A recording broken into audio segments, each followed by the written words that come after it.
A very warm welcome to you. It's our pleasure to have you join us on this week's edition of the program. We remain your source for all the latest happening in the world of business. It's crystal clear that this year is on a race. August is here already. My name is Susan Obiako. You are warmly welcome. On our lineup this week, we continue our conversation with industry leaders on the critical issues of climate change and the insurance industry. Today, we will speak to the team from the Northern Berger Group, owners of International Energy Insurance. Let's hear their thoughts on the issue. We all want to be profitable, but in being profitable, we need to look after the planet and for our people. So I think it's a very holistic way of funding. You know, the multilaterals will continue to provide funding. Responsible governments also need to make those provisions and subsidies in a sense.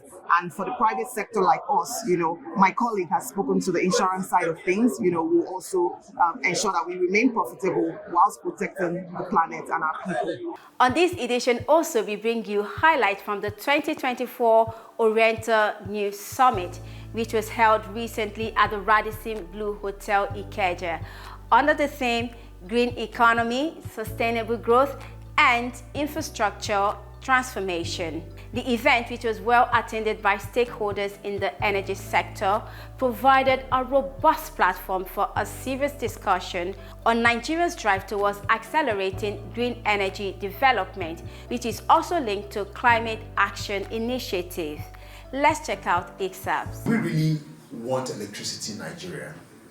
Yes. Do we want quality electricity in Nigeria? Yes. What do we need to get that quality electricity? At what cost is it going to come? There's no energy in any society, there's no progress. And when you don't have progress, you're just going rambling around. It's unthinkable that with the level of heat in the north, we are not able to generate power enough without going to the national grid. It's unbelievable. It's unbelievable. We should have estates for energy, for solar energy all over the north, which will, after obtaining the energy, creating the energy, will transfer to the national grid to build an industrial area where the machines will be working 24/7. What more can I say than to urge you to sit back, relax, and enjoy the lineup. Details in a moment. Please stay with us.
Fantastic topic, dealing and coping with rising natural catastrophe in Africa.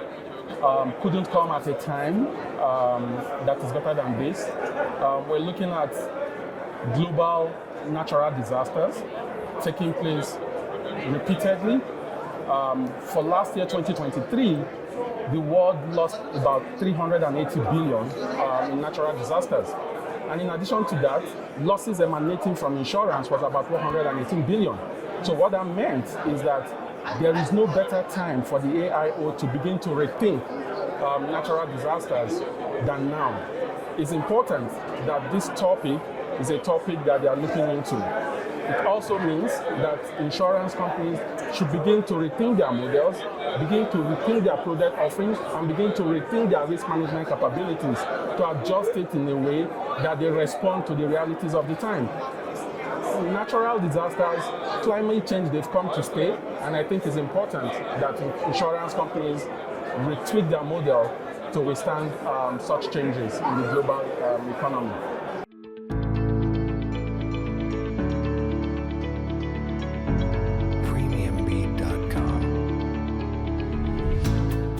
Agri insurance is something that has to respond quickly at the moment. Then you can see that also other classes of insurance have to respond. We have to, like as discussed at the conference, that there are 6 agendas that the conference is looking at. And top of the agenda is pulling resources together to start looking at what has to change in insurance. For example, I'll give you one. We've got to start rewarding people for having properties that are energy compliant at the moment. Properties that are energy compliant, solar panels, all those things that will reduce the impact of climate change. Then we've got to start giving discounts.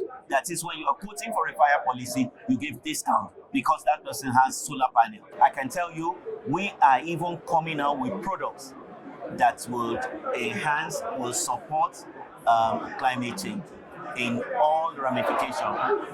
Let me tell you, the most important, international energy, the 2 goals we have is first, our value proposition to the system is first to pay claims as quickly as possible.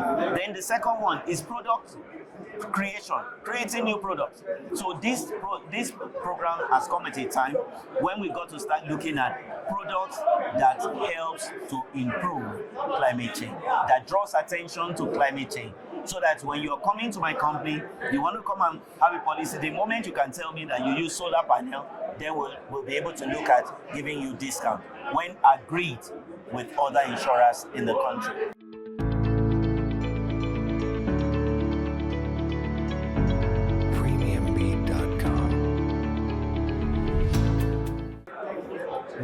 We did over 100% better than last year's first quarter. In fact, 300% better than Q1 2023. And I can tell you that we are moving forward. By the end of this year, we should be posting very well.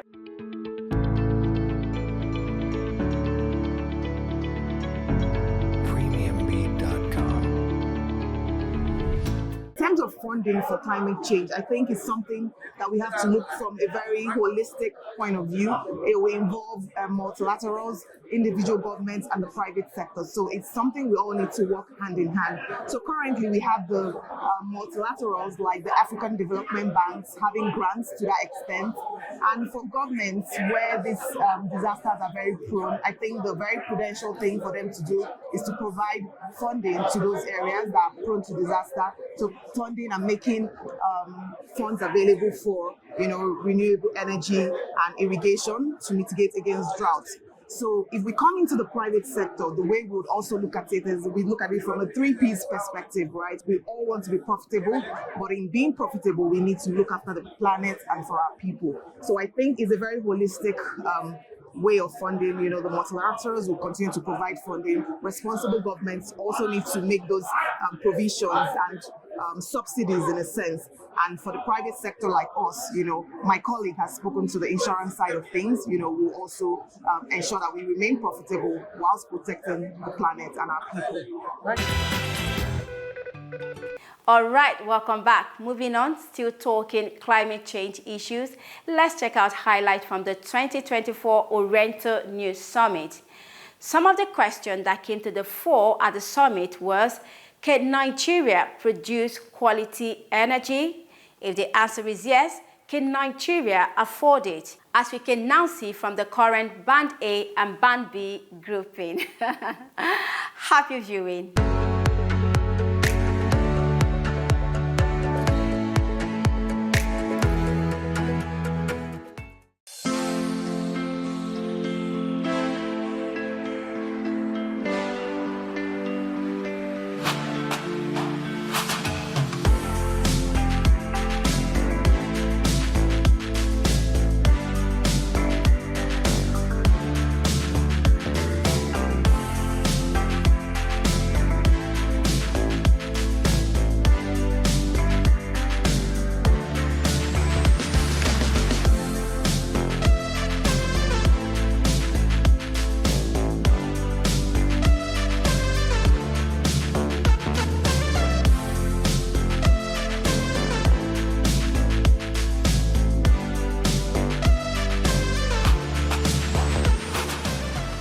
Oriental News Nigeria, published by Stamek Communications, recently put together its 2024 summit at the Radisson Blu Hotel, Ikeja.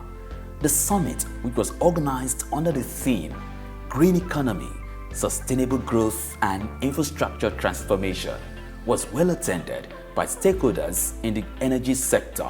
Welcoming participants to the summit, the publisher of Oriental News Online, Mrs. Yemisi Izuora, noted that including women's perspectives and talents is crucial in drawing climate mitigation.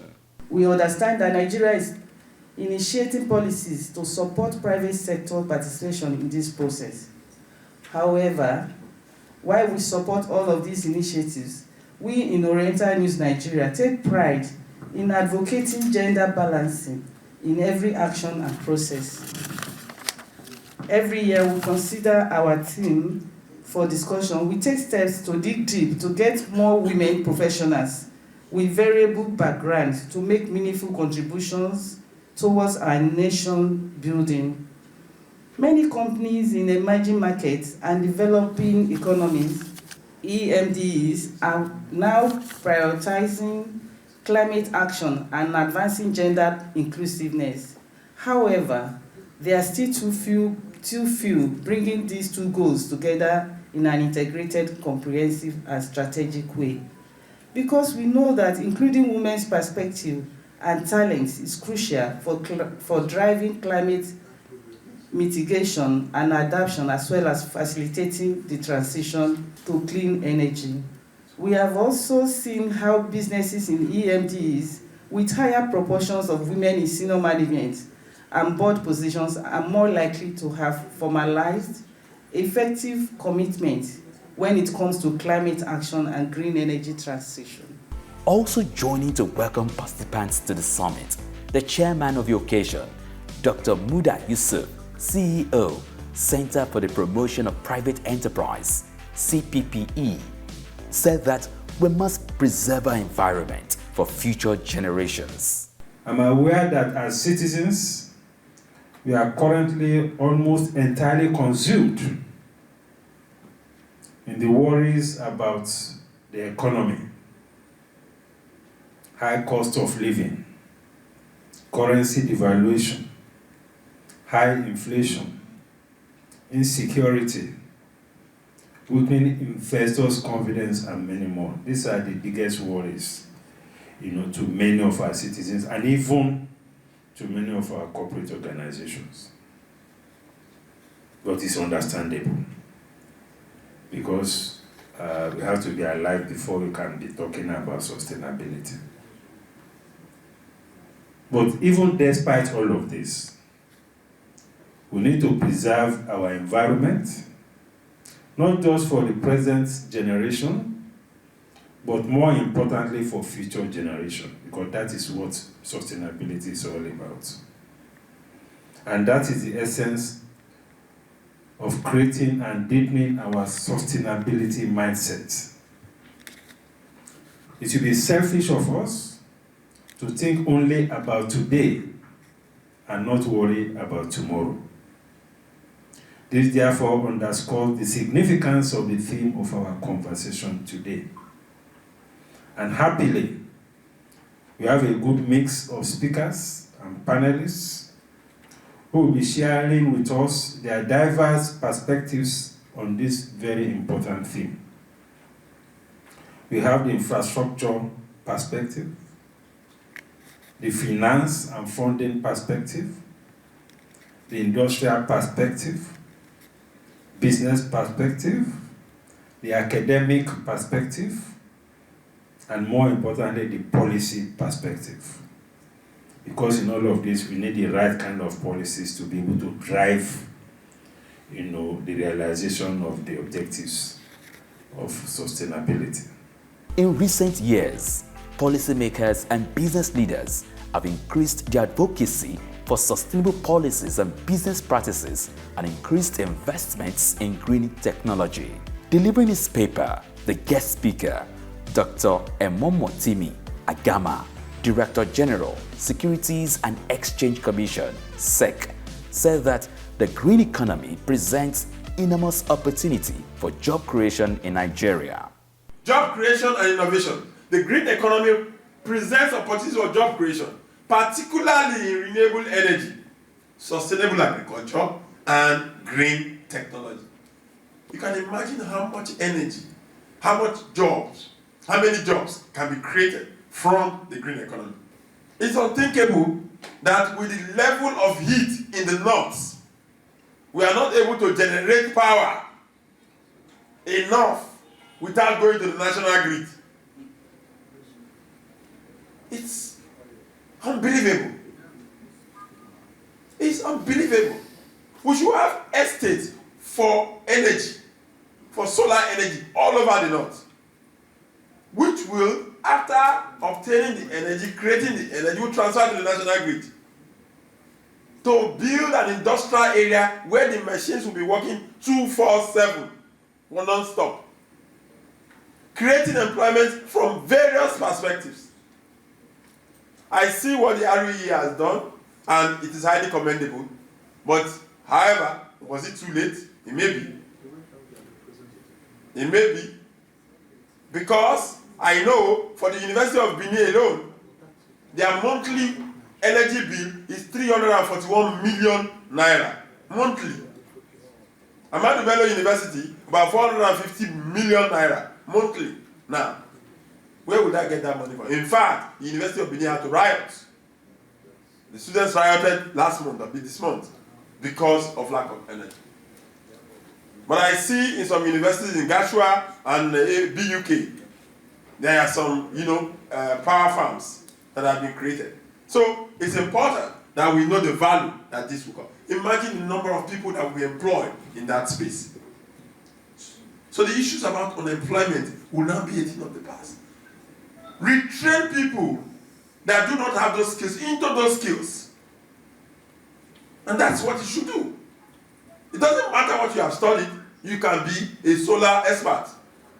And I ask, even this moment, that the REA organizes a program for training skills into that sector, enough to make sure that it becomes something of value.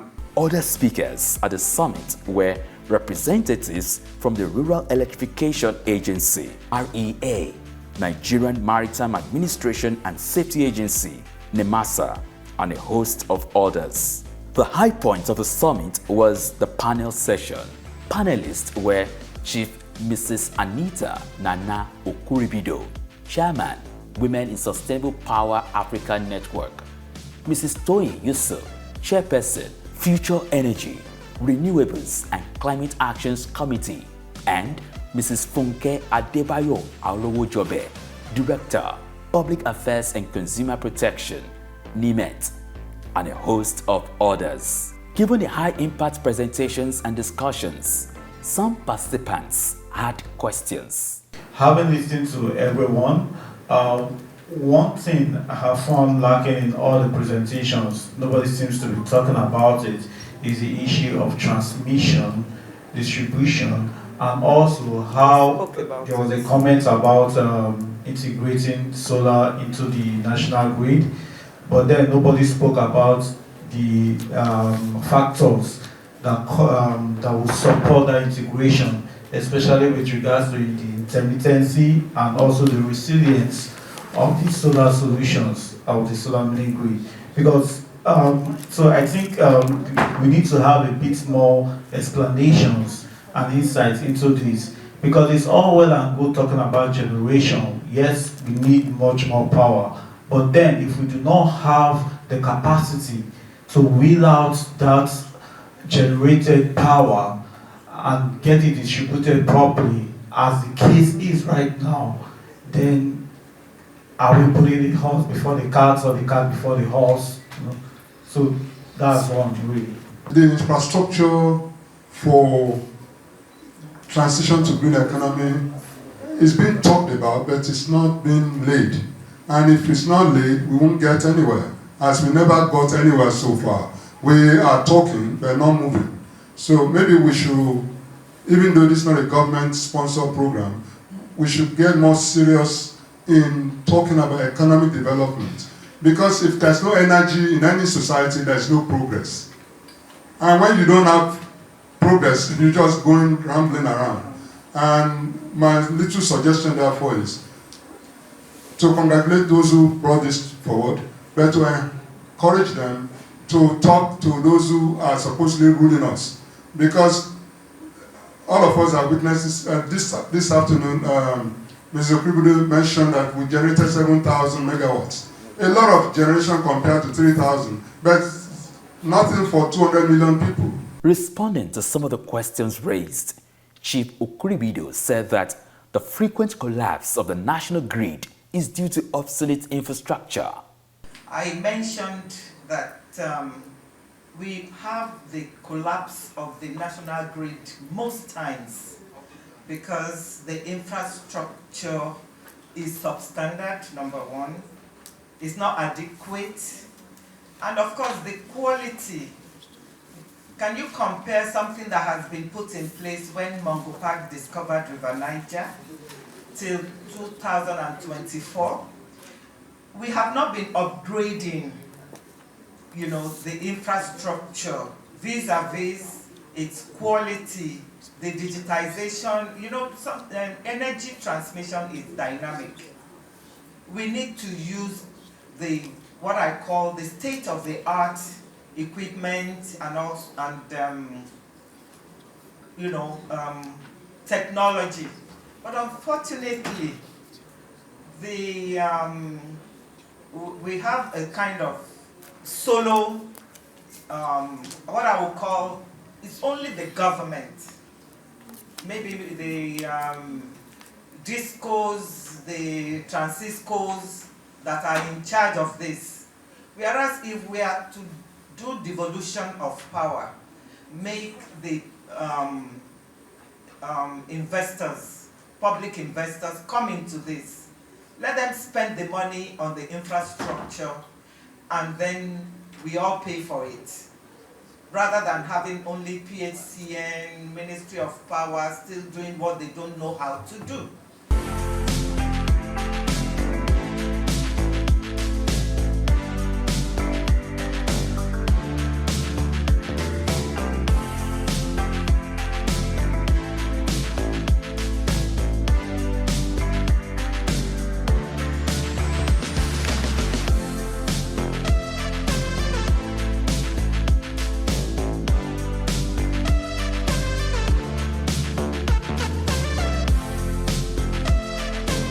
Nigeria has been talking about transitioning to green economy in the last 8 years.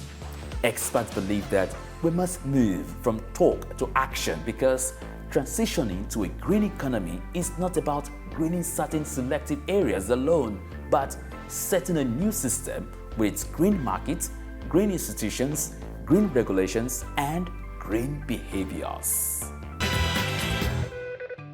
All right, that's our time on the program this week. Many thanks for being with us.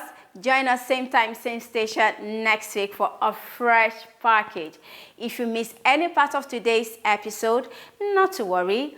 All you have to do is go watch again on our YouTube channel, Almond Finance TV. Please subscribe to our YouTube channel and click on the bell icon so that you can be aware when we post new videos. Don't forget to also connect with us on all our social media platforms. My name is Susan Obiako. Until next time, from the entire team, it's a goodbye.